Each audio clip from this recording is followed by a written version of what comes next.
भाऊ काय सांगाल, एकंदरीत मोशी दुर्घटना ही अत्यंत दुर्दैवी आहे. यामध्ये काही कामगार जे आहेत मयत घोषित झाले आहेत. तुमचेही काही त्याच्यामध्ये कर्मचारी असल्याचं कळतंय.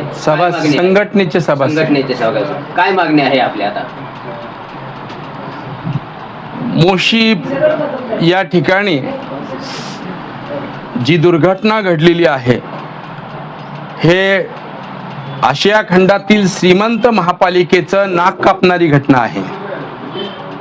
प्रशासनाचं नाक कापणारी घटना आहे.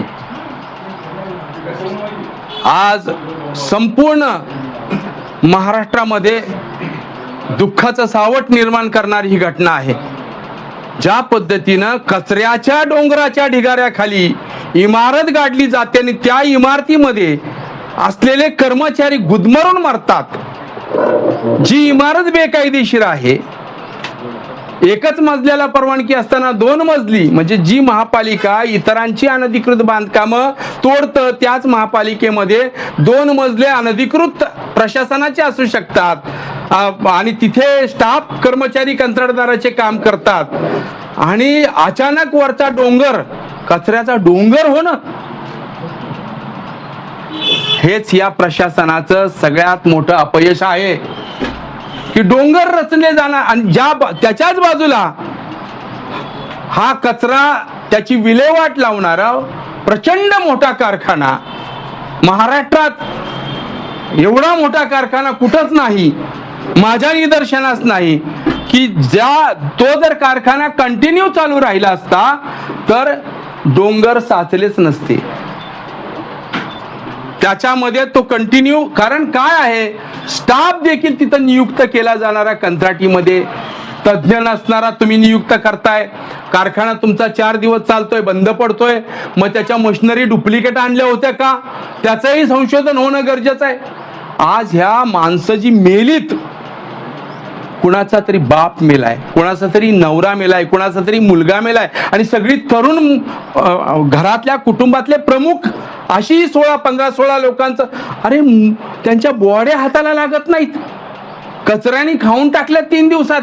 तुमच्याकडे यंत्रणा नाही 3 दिवसामध्ये पटकन 48 तासाच्या आतमध्ये बॉड्या बाहेर निघाल्या पाहिजे, एवढी यंत्रणा तुमच्याकडे अजस्त्र पाहिजे. कुठल्याही प्रकारे ज्यावेळेस अशी दुर्घटना घडते त्यावेळेस डिझास्टर मॅनेजमेंट हे आपल्याकडं तज्ज्ञ असलं पाहिजे. इथं काहीच नाही, इथं एकच मॅनेजमेंट आहे, सेटिंग मॅनेजमेंट. हे आज उघड झालेलं आहे.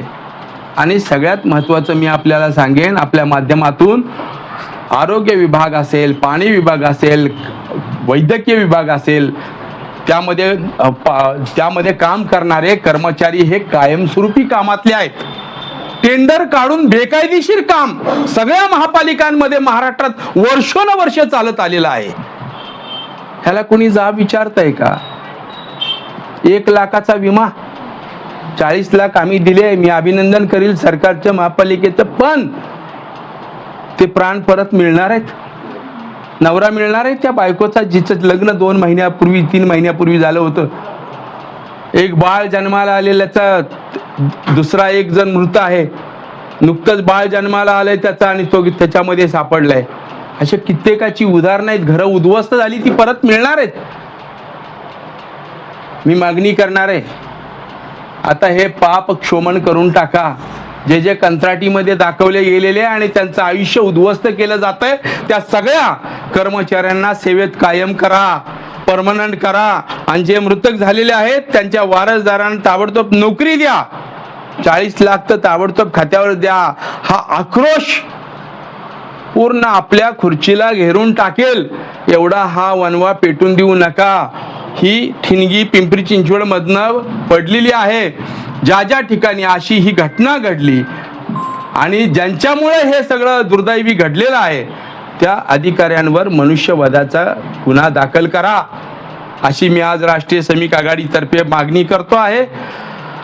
आणि सर्व कर्मचारी सेवेत कायम करावे. जर 15 दिवसामध्ये आयुक्तांनी आमच्याबरोबर बैठक घेऊन यावर निर्णय नाही दिला तर 15 दिवसानंतर या शहरातलं सगळं कामकाज बंद करण्याची ताकद आमच्यामध्ये आहे, कर्मचाऱ्यांमध्ये आहे, याची जाणीव त्यांनी ठेवावी.